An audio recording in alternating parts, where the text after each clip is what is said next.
Regis, the mic is all yours. You're listening to ACIM Gather Radio for students and teachers of A Course in Miracles. Join us at acimgather.us. It's okay to have just a little, and it's too well to have a lot. On the bottom or in the middle, in a rowboat or a yacht. Love is what we long for, to be acknowledged and to be seen. In the end, does it really matter if you're a prince, a pauper, or a queen? The more you give, the more you give, the more you live, the more you live. Your happiness is relative. And if you're feeling like crap, it's time to face the fact. It's your prerogative. Your prerogative. To be positive. If we've come, what we believe, then as you think, ye shall receive. So let go of the past, pull your head from your ass. It's your prerogative. To be positive. Leave with the interruptives.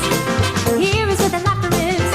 Be a tambourine man in the yellow submarine and be positive. Positive. Don't hang on tight, let it all go. The more you find out, the less you know. Life is just slipping right through your hands. She's up there laughing while you're making your plans. Try your best, give it all you got. You might win, you might lose, shoot your best shot. Get mad, get even, if you lost. You gotta learn how to love, learn how to trust.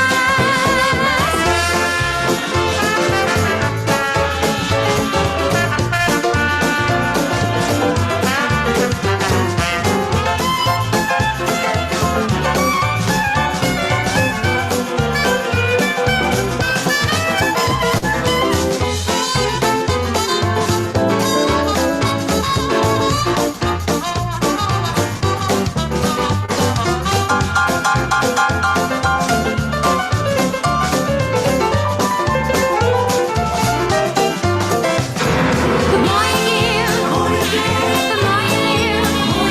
Your happiness is relative. But if you're feeling like crap, it's time to face the fact. It's your prerogative. To be positive.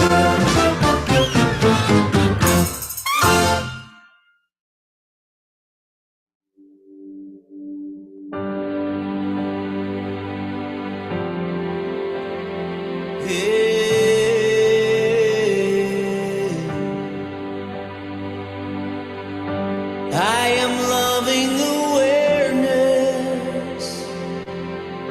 I bring love, I am here. I am loving awareness. No loneliness and no fear. Hari Om, Hari Om. Hari Om, Hari Om.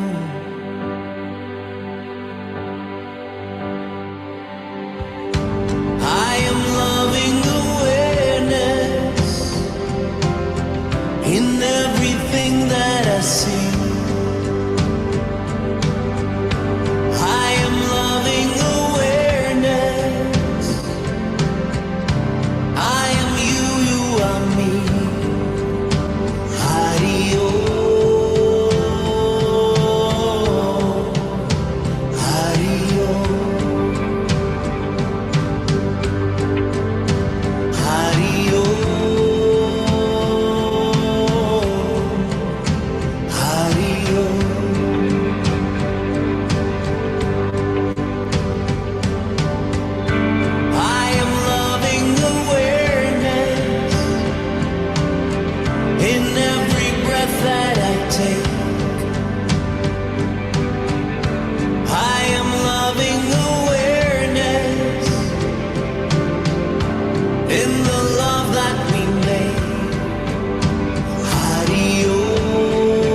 everything that you see.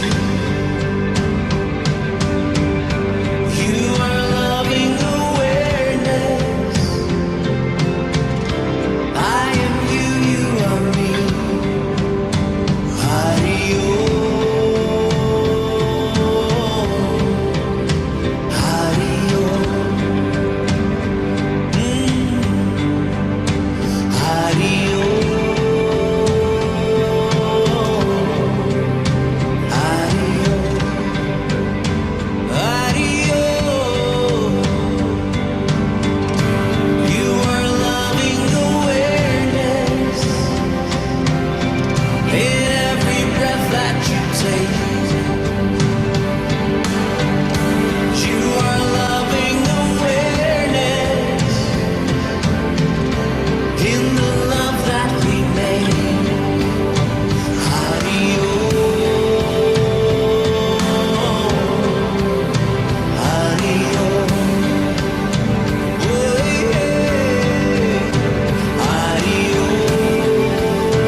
All right, and good morning and welcome.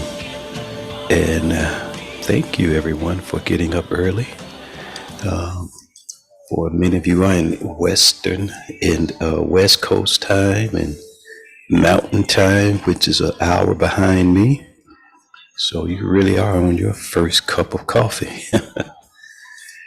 And I see Karen is in the room. She's been here listening with the previous recording or broadcast with Dove and company, as well as Lynn Johnson, Carrie, and Pure and Simple Nigel in the house showing presence. We'll see whether or not he types. And Delia, Dove, those listening by YouTube, and also by ACIM Gather Radio, which is also still a very convenient format. I have to say, I really like the live YouTube, especially when I'm getting ready for work or wanting to be in other rooms of the houses. So if you have a streaming TV with YouTube app, you can just bring it up. Everybody's big and huge on the big screen, and right there in your living room or bedroom, wherever you may be. So YouTube Live is 2 thumbs up. It's fun. It's fun. Oh, I know Dove. Dove is on my TV. Wow. It's different than seeing Dove on my Kindle or my smartphone or on my laptop. But now he's on my TV. And yes, there are some specialness about it for all the A Course in Miracles people. Yes, there is some specialness right there with it. And so what?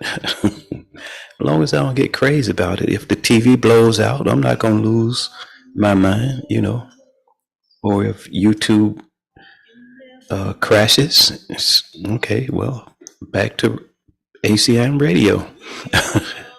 Its specialness is not all bad as long as you have fun with it, But the Course in Miracles, for me, you don't have to take it like this. You can be a lot more serious and a lot more tense and stressed out with your life if you choose. If that's the place that you like to run.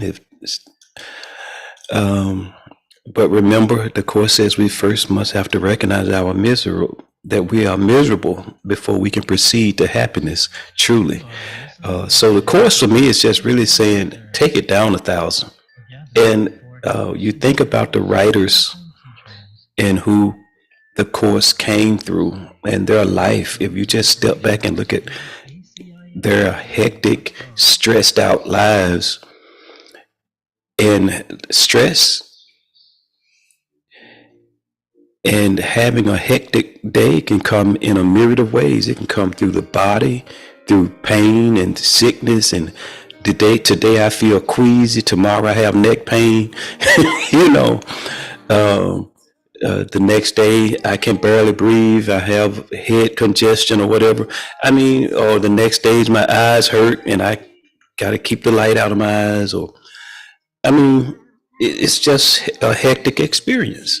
So we can just learn to softly not take stuff so serious. Then, if the body's feeling okay, then we got people problems and social problems and political problems. And all of a sudden, something happens and it spikes the economy, and now the cost of eggs are going back up to $10 or, whatever. And gas prices are moving back up towards $7 a gallon. It's always something. This body, this world. And for the last week, a week and a half, I've been talking about me and my body. And really, I'm really just saying, take it down 1,000, just like the Course. It's like, okay, this is the body. This is what it is. This is what it does. It is an unrealistic expectation to have this no drama. Now, I'm a advocate for peace and happiness. Peace and happiness is my true north. It's my compass. But that's just another way of saying I've strayed away a little bit. Adjust the sail. If I like boating metaphors, if I like driving metaphors, return to the highlighted route, to make a U-turn at the next intersection and go back the other way, because I'm not feeling happy. I'm not experiencing happiness. I'm not in a joyful, happy, peaceful state, or I sense that it's slipping away and I need to pause and pivot. So the Course for me is very softly saying, whatever it is, anything could come up in a given day, take it down 1,000. If I'm house hunting or apartment hunting or car shopping or having mechanical problems with my car, or if I'm having microphone problems right now, or internet connectivity issues, all of this is good, it's special. It can be a platform for joy, for peace, for oneness, for a feeling of togetherness. But, just with a little internet disconnection, or just someone sharing or typing by way of typing on the board, or coming onto the microphone and having a choice of words to say, we can just spiral out real quick. And I'm often the one to quickly say, what are we here for? What is the purpose of the Course? Is peace.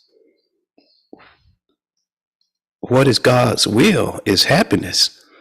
So we can be rest assured that if the thoughts in what we're projecting, what we think we're seeing on the screen of life is not promoting peace and happiness, then we're probably a little bit wrong. Someone says, I think I'm right, but I might be wrong. And Carrie reminded us about a year ago We love being right about being wrong. We love being right about our wrongness. If I have a problem that's really upsetting me, a challenge that's really upsetting me, then the calls are coming from inside the house. There's no doubt about it. And A Course in Miracles throughout in many various choices of words lets us know that any thought of love is God, and any thought that is not God. It's false, is not real. I'm making it up. The analysis of ego motivation is very complicated, very obscuring, and never without your own ego involvement. So, first of all, if I think I'm all right, 100%, then it is all coming from spirit, and there is no defilement in what I'm saying, in analyzing, in figuring out. Then, as Shakespeare would say, "To thyself be true." Then I'm just drinking my own Kool-Aid. And if you don't know what that reference means, don't worry about it. You can Google it. Maybe it may come up. Google is pretty smart. The analysis of ego motivation is very complicated, very obscuring, and never without your own ego involvement. And as I talk about me and my body, and Karen typed in the board, I could see peace instead of this. Yeah, we could. But, sometimes we just don't want to, do we, Karen? We're like, no, I want to continue to make myself right and make this real because this is important. And, things can be important, but the Course is just saying loosen your grip a little. If it's hurting, if it's not happy, loosen your grip. As preparing for this morning's talk, I'm going to look at some chapters, and there are going to be some paragraphs that I'm going to skip. Why? Because it's just too convoluted for me right now. And why am I going to make myself upset? Trying to choke A Course in Miracles down my throat, and the Course says, forget this Course itself. I don't know what we think we're doing, and this is a sidebar, as Cliff Donovan used to say years ago in Festive Friday when he would be sharing. Sidebar,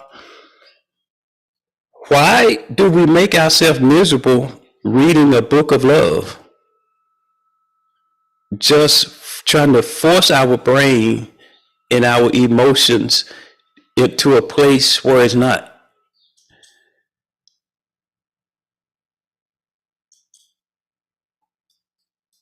Yeah, I just paused for that. And Carrie typed on the board, back to my drinking your own Kool-Aid reference. Jim Jones actually used Flavor Aid, a cheap knockoff of Kool-Aid. Wow. You would think he would use the good stuff if he was trying to get people to do something like that. Wow, you're going to take me out with the cheap stuff? It's like, let me get some top shelf liquor. So that's another sidebar. Thanks a lot, Carrie. So, oh man. Okay. So the analysis of the ego, and Dove said something that really helped direct what I was going to talk about today. I was definitely talking about me and my body, but the direction, he definitely helped in the previous recording that we were listening to. And he said, the only thought that doesn't produce more problems is forgiveness. And Karen typed one of my all-time favorite workbook lessons: forgiveness offers everything I want. Everything. And that lesson is so fun for me because it's like an infomercial. It's like, do you want this? Do you want this? Do you want that? Do you want that? Would you like a life like this, a life like that? Well, forgiveness offers everything you want. And there's more. And then that lesson, I just love when I do that lesson. And then it said, and there's more, you know. And forgiveness offers everything I want. So even with me and my body, I just did a prayer treatment last week. I said, I wish I had been on live when I did it, but it was just me. But I just offered forgiveness to myself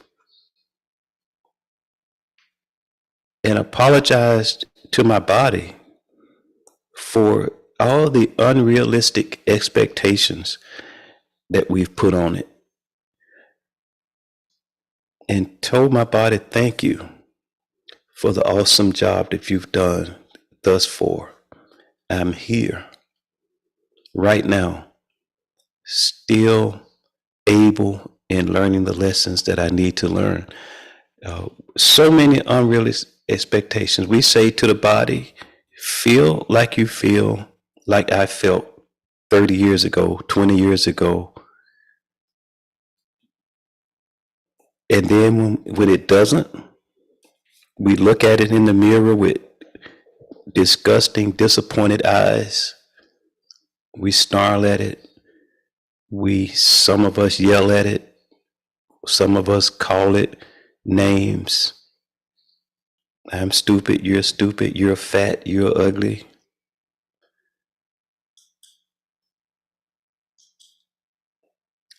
As we was talking about me and my body, it said if we don't abuse it by putting on it unrealistic expectations, it'll serve us well and serve us with good health.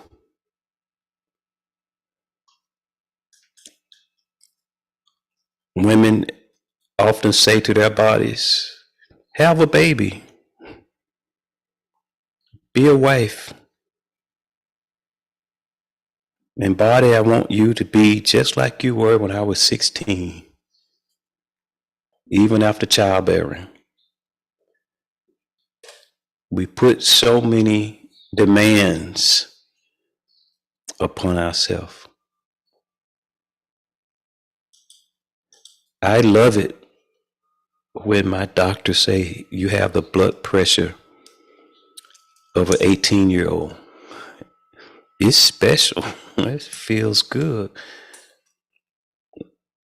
It's great.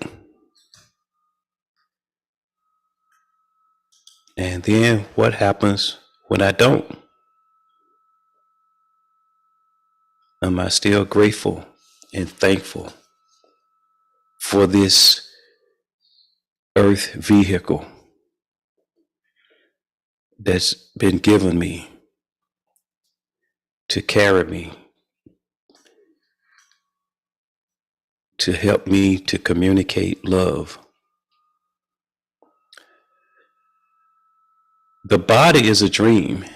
Like other dreams, it sometimes seems to picture happiness, but can quite suddenly revert to fear, where every dream is born. Where is every dream born?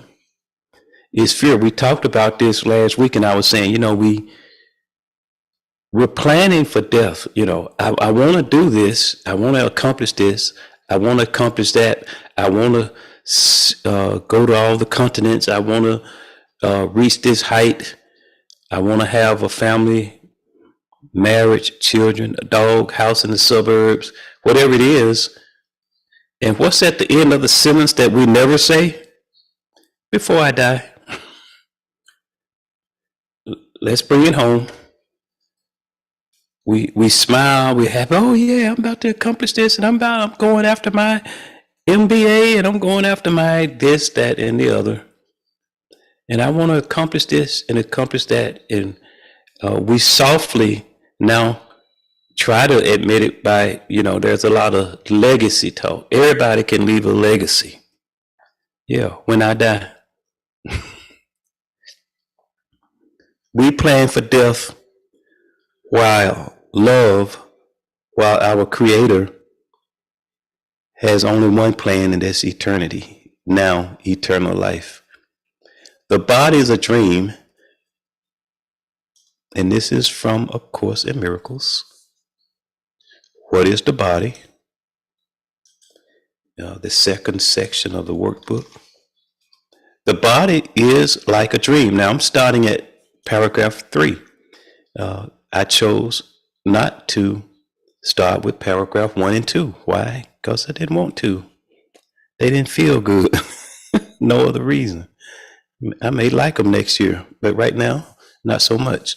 The body is a dream, like other dreams. I only shared that to say, take it down 1,000. The purpose of the Course is peace, not frustration, analyzation, and dictation. And the Holy Spirit says, I don't command. Although the questions I ask may be highly compelling, I don't command, I don't demand. So paragraph 3, the body is like a dream. Like other dreams, it sometimes seems to picture happiness, but can quite suddenly revert to fear, where every dream is born. Isn't that our life? Now, I don't know what set of ears and eyes cannot behold this sentence and not kind of say, yeah, right when I think I have the perfect job, and then it's not. A young lady that I love, that I admire, I just like a lot, and she worked with me. She was in a team member role, not a supervisor or management role. At one point, she was offered, because she worked there part-time. She had a full-time job that she loved or liked a lot. And so when the part-time job offered her a full-time role, she turned it down. She said, no, I like my full-time job where I am. Well, months later, another role came up in another department, and she went for it, and she got accepted into it. And then my current supervisor said, when I asked you to be a manager in our department, you said no, you liked where you were working. She and I, like almost on cue, she said, I did. And then I said, until you didn't. And we just laughed. Right. She liked it at the time. Now she doesn't, And that's really how our life goes. Like other dreams, it sometimes seems to picture happiness, but quite suddenly revert to fear, where every dream is born. For only love creates in truth, and truth can never fear. Made to be fearful, must the body serve the purpose given it. And that's why we have stuff like feel the fear and do it anyway. And someone else says do it afraid. And we have all type of teaching ideas that are helpful in this experience we call life with fear. Because the smart people have realized it's going to be there. The goal is not to get rid of, we had this fearlessness idea, like getting rid of fear. And people probably made a lot of money trying to coach and teach people how to get rid of fear. And we later find out it just wasn't true. But we can learn to navigate and manage ourselves through this body and retrain and repurpose this body, which was made to be fearful. Must the body serve the purpose given it? But who gave it the purpose is the question. See, we're not a victim of the world we see. We're not a victim of the body.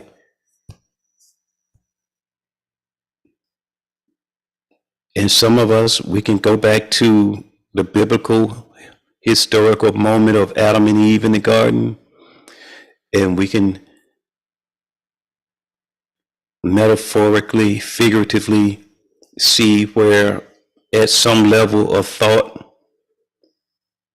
mankind created this web of fear through its choices and curiosities.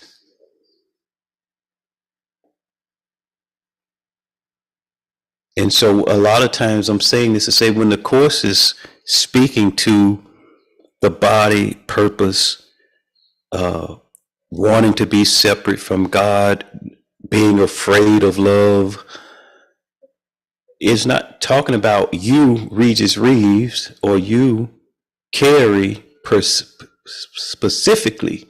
It's talking about the one mind of man, of humanity. You may feel like, well, in my experience, I don't think like that. I'm not afraid of love. I'm not trying to be separate from God. You're here. You're having this experience, this dream of being a body, because of that inerrant desire and belief that I want autonomy. I want to be separate and special. And then in the giving of that idea, in the thinking I've given myself that, then I get afraid. I want to be special. I don't want to be part of the ocean. I want to be a special stream of water, so I'll be a ripple. And then when I see myself as a ripple, then I get afraid of the ocean. It's so huge. It's so vast. It's so big. Look at those big waves. I'm going to get swallowed up.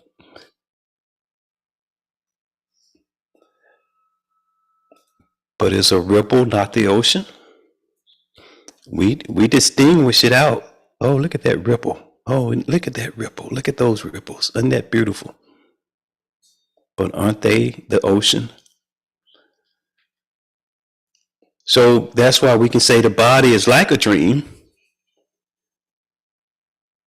It is a dream.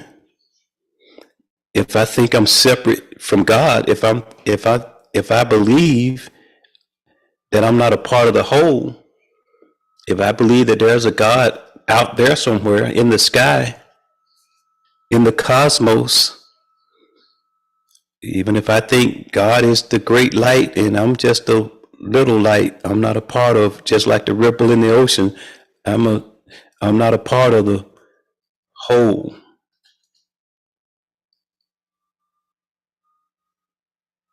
Then I'm dreaming in any shape, form, or fashion.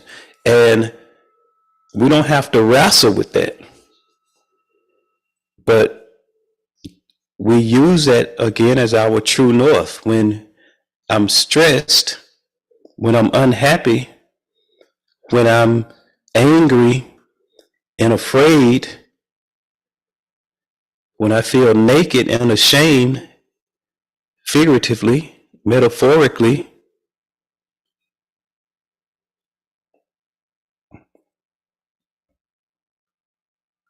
or even physically,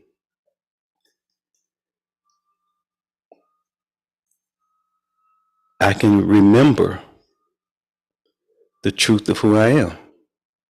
That I am not a body, I am free. I remain as God created me. Nothing real can be threatened. Nothing unreal exists. Herein lies the peace of God. I jump back up in this section, what is the body now, to paragraph 2 that I skipped. First sentence says, the body will not stay. And that's all I'm going to look at. How many of you believe the body will stay? I don't think anybody believes that. We know it's going to go.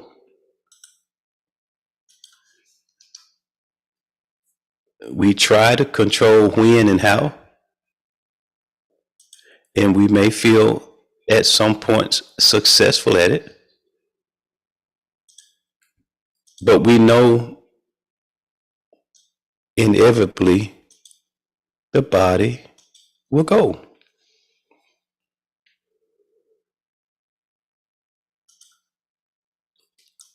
That's not hard to digest. It may not be the thought we want to think about all day or even for a moment.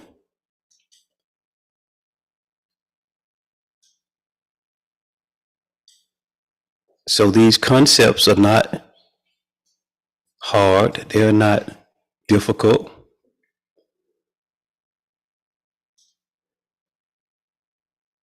And they're really not put out to make us feel unpleasant. But there can be solace and comfort and awakening and realizations through the truth. I'm jumping over here to lesson 281. I can be hurt by nothing but my thoughts. Is that true? I can be hurt by nothing but my thoughts. Father, I love it when we get to these lessons because they're short, not a lot of mixing of words and stories and ideas, but straight to the point. It starts out with a prayer or prayer treatment or affirmative prayer. Father, your son is perfect. Your daughter is perfect. Me and my body, that's the topic for today. Father, your son, your daughter, your child is perfect. When I think that I am hurt in any way, it is because I have forgotten who I am and that I am as you created me. I've gone and I've strayed away from my true north. And there are temptations to forget almost every second of the day. While I move this mouse around on this computer, there is the opportunity to forget. As I speak into this microphone and I listen to the voice through my earphones, there's the temptation to forget. It is because I have forgotten who I am and that I am as you created me when I think I am hurt in any way. Your thoughts can only bring me happiness. If ever I am sad or hurt or ill, I have forgotten what you think and put my little meaningless ideas in place of where your thoughts belong and where they are. I can be hurt by nothing but my thoughts. The thoughts I think with you can only bless. The thoughts I think with you alone are true. Last week, as we talked about me and my body, we looked at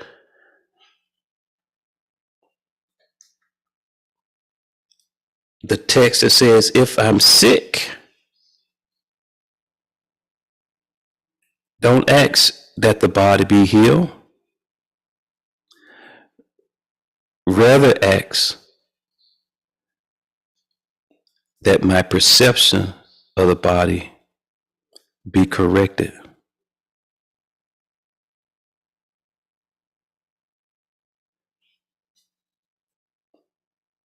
When the ego tempts you to sickness, do not ask the Holy Spirit to heal the body, for this would merely be to accept the ego's belief that the body is the proper aim of healing.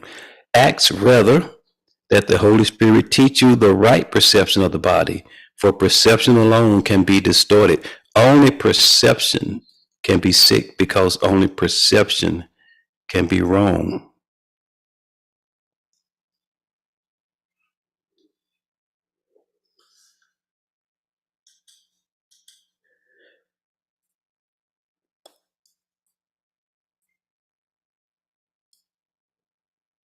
And if I'm hurting, if I'm sick, if I'm sad, if I'm mad, depressed, angry,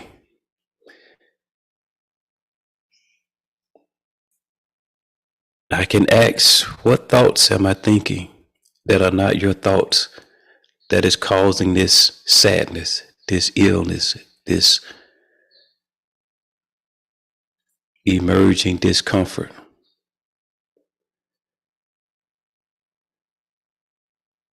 Because you say the thoughts I think with you can only bless.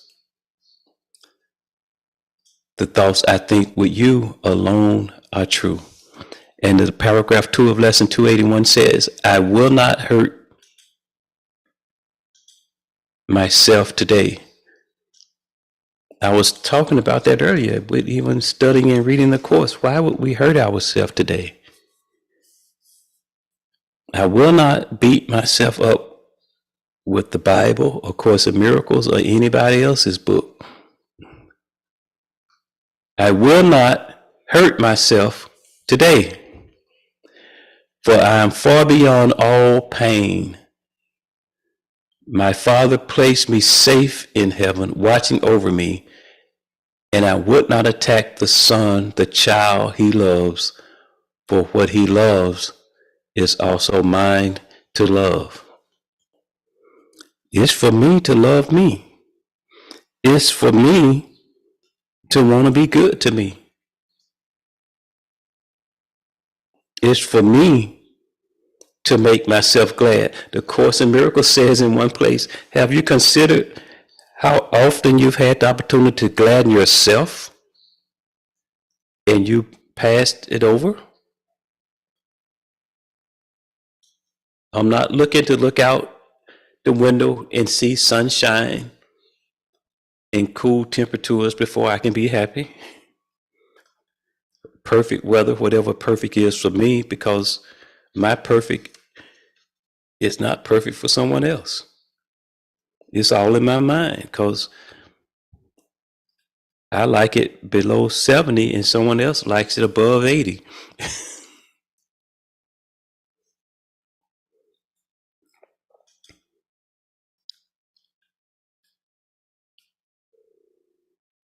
And I would not attack the son, the child he loves, for what he loves is also mine to love.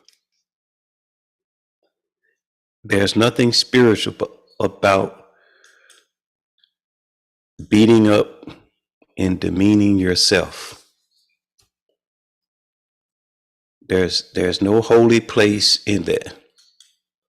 That is the spiritual ego. If you think that you're right for feeling sad and depressed because you don't see yourself living up to the standard of A Course in Miracles or any other holy book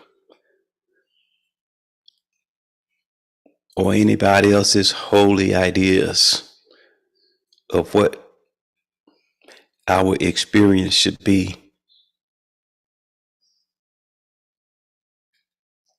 I can say with a surety that it is not God. It's not a God thought. Somebody else is guiding, something else is guiding your thoughts. Period.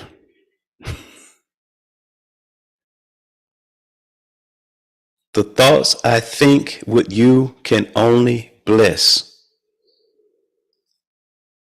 The thoughts I think with you alone are true.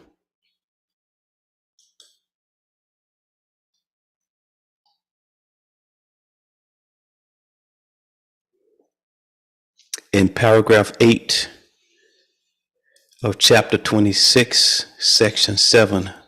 Nothing gives meaning where no meaning is, and truth needs no defense to make it true.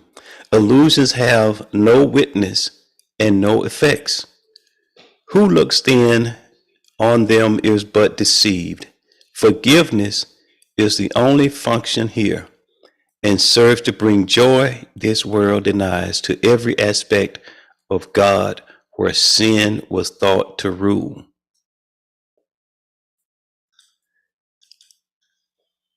And forgiveness offers everything I want. Forgiveness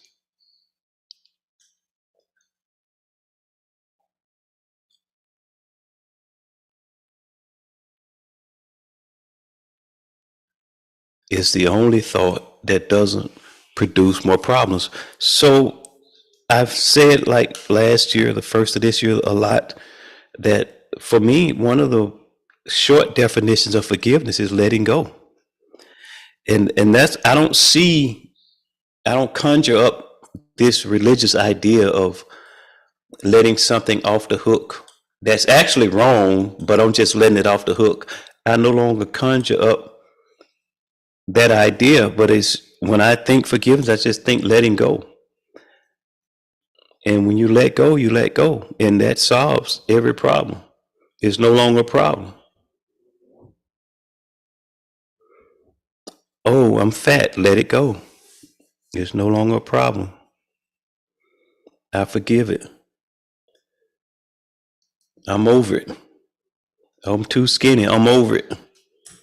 I'm over being what somebody calls we made up TOO, skinny. What is that? In relative to what? TOO is the most relative word we use on a regular basis. To this, too cold for who? Oh, my coffee is too cold. Somebody's buying iced coffee right now.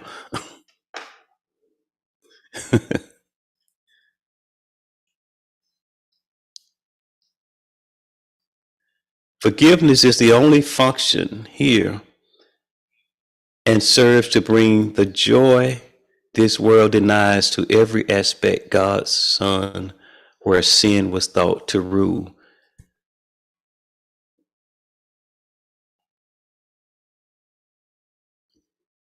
This word sin in A Course in Miracles, I think, is tricky for a lot of folks who don't have Christian religious backgrounds. Well, I don't think he's sinning. I don't think if you making him wrong, if I'm looking over at your car while you're on the cell phone and I'm getting angry and I'm judgmental and I'm going into all of my little rant about texting and driving, then that's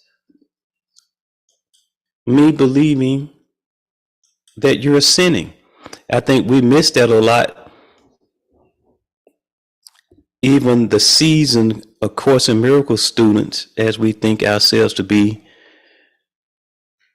we just bypass this word saying, well, I don't think my brother is sinning. I don't think my brother is sinning. But we're thinking in terms as like Christian Western religion say, oh, you're going to hell because you haven't accepted Jesus Christ as your Savior, or you're in the top 5 sins of murder and adultery and all of this stuff. Which the Holy Spirit doesn't do. It doesn't distinguish levels of right and wrongness. It doesn't make what isn't true by giving it levels and distinctions.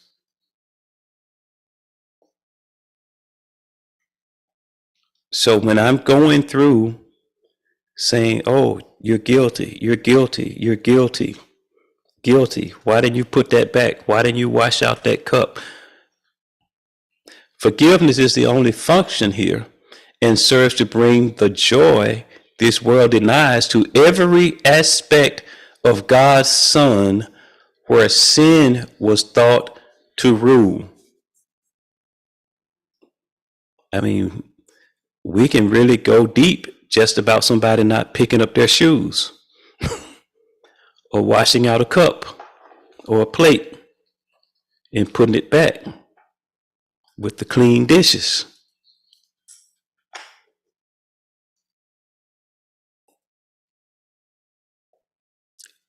And forgiveness will bring, letting it go will bring joy back to where there was anger and fear. Well, what's the fear? The fear is you're going to always not clean up behind yourself. I'm not even mad about you leaving your shoe today or not washing out that glass.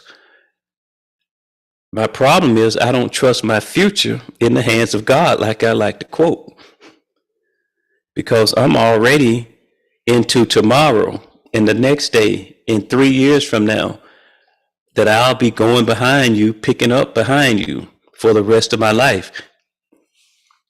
That's the problem. The fear that I'll become your servant, your doormat, however the ego wants to describe it in your thoughts, in your head.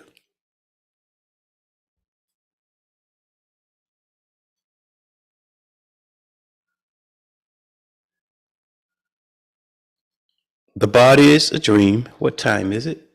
5 minutes. Great. The body is a dream. Like other dreams, it sometimes seems to picture happiness, love and happiness. Mrs. Wright, Mr. Wright, we met each other and will live happily ever after. But can quite suddenly revert to fear where every dream is born, for only love creates in truth, and truth can never fear. Well, why was meeting Mrs. Wright so important? Because I have a fear of being alone, which is not true. I'm never alone. Yeah, but I mean like a real person.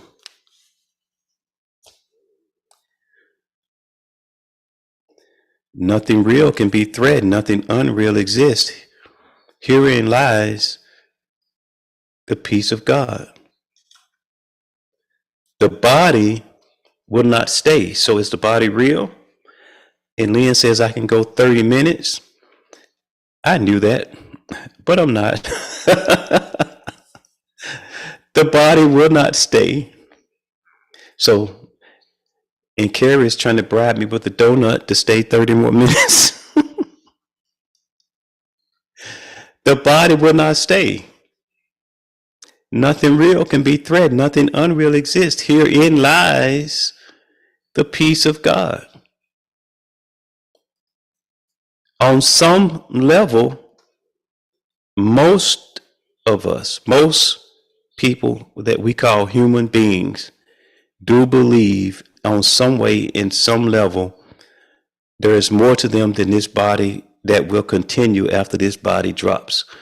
And we can just about all unanimously agree on that. Now, when we get into the distinctions of how we will exist after the body drops, then that's when we go into all of our stuff.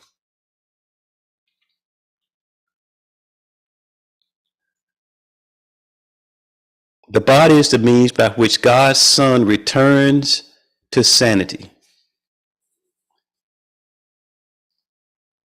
Though it was made to fence him into hell without escape, yet has the goal of heaven been exchanged for pursuit of hell. The Son of God extends his hand to reach his brother and to help him walk along the road with him. Now is the body holy. Now it serves to heal the mind that it was made to kill. The Son of God extends his hand to reach his brother and to help him walk along the road with him. Now is the body holy. Now it serves to heal the mind that it was made to kill. The Son of God extends his hand to reach his brother and to help him walk along the road with him. Now is the body holy. Now it serves to heal the mind that it was made to kill. You will identify with what you think will make you safe. See, the body was made to fear, and you will identify with what you think will make you safe, whatever it may be. You will believe that it is one with you. Your safety lies in truth, not in lies. Love is your safety. Fear does not exist. Identify with love and you are safe. Identify with love and you are home. Identify with love and you find your capital S self.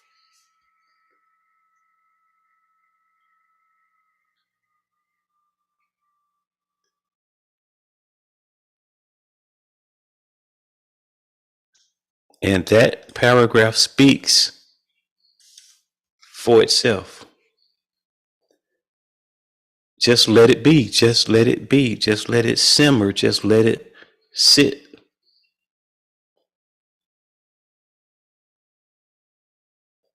What do I think makes will make me safe today? And I'm thankful. I'm thankful that many days I think love will make me safe. Someone said, "Oh, Regis, you're so loving or giving or something," and it came to me last week. Love loud. I love loud. Love secures me. Love makes me feel safe.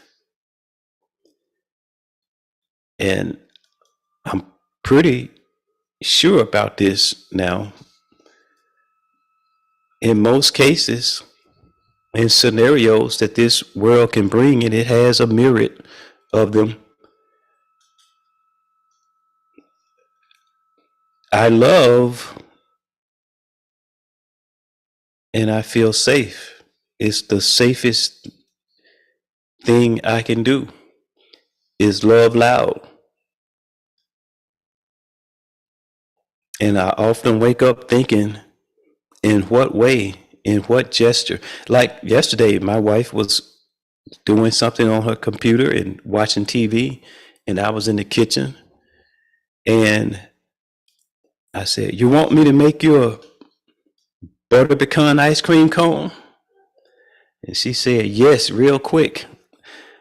I said, "I knew it."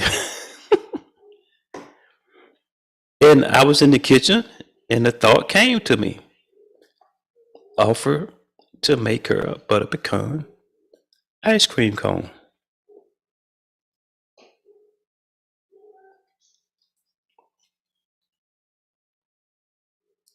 We say, in my defenselessness, my safety lies. And oh, yes, I had a lot of other thoughts. I had a lot of other thoughts. Well, I'm not going to make her ice cream cone. I'm not going to ask her. If she want an ice cream cone, she can get it herself. Y'all think I don't have a mind. I have a mind just like you have a mind. Are you serious? You know, um, I don't know. I'm just saying these thoughts today, but I had thoughts. I don't know exactly what they were yesterday, but they were thoughts of anti offering to make her an ice cream cone.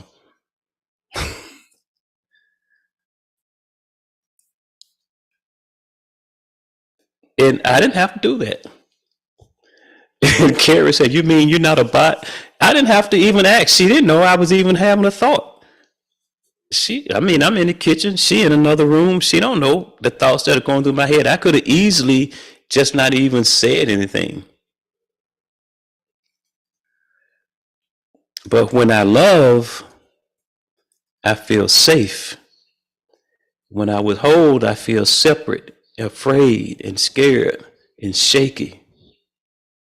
And it's just as simple as that. And I'm going to end on that note.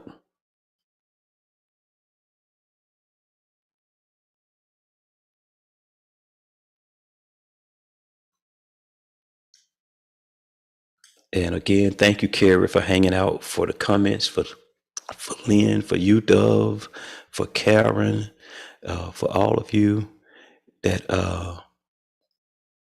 that hung out for me and my body on this Monday. And here's a song.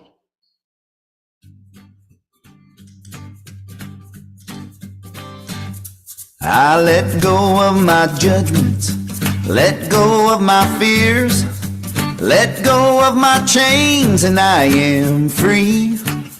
I become one of God's children. I feel His love for me. I have been given everything I need. Love is the way. Love is the way. Love is the way. I walk in gratitude. Love is the way. I see the light in you. Love is the way. I walk in gratitude. I reach out to my brothers, reach out to forgive, reach out for help to understand. There's just one way to heaven, you can't get in alone. We have to walk in singing hand in hand. Love is the way, love is the way, love is the way, love is the way, love is the way, love is the way. I walk in gratitude. Love is the way, love is the way. I see the light in you. Love is the way. I walk in gratitude. Love is the way, love is the way, love is the way, love is the way, love is the way, love is the way. I walk in gratitude. Love is the way, love is the way. I see the light in you. Love is the way. I walk in gratitude.